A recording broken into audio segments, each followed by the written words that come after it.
Praise the lord. ప్రియమైన దేవుని బిడ్డలారా, ఈరోజు ఎంతో బాధాకరమైన విషయాన్ని వినాల్సి వచ్చి ఉన్నది. గొప్ప ప్రసంగికులు దేవుని చేతిలో బహుబలముగా వాడబడి గొప్ప ఉజ్జీవకరమైన ప్రసంగాలు చేసిన దేవుని సేవకులను మనం ఈరోజు కోల్పోయి ఉన్నాము. వారు ప్రభువునందు నిద్రించి ఉన్నారు.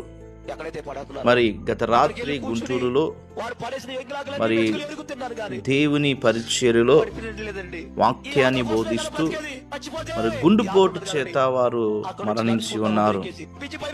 సో వారి కొరకు, వారి కుటుంబం కొరకు మీ అనుదిన ప్రార్థనలు జ్ఞాపకం చేసుకునండి.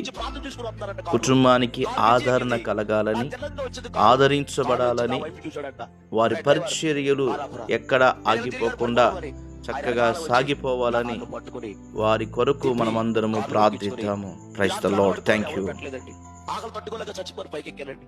నాకెవరు లేరండి అన్న.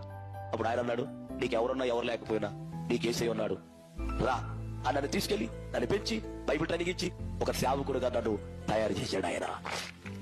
అంటే నా దగ్గరికి ఎవరు వచ్చారు చెప్పాలి? ఎవరి రూపంలో చెప్పండి అమ్మా. సేవకుడు రూపంలో వచ్చాడు.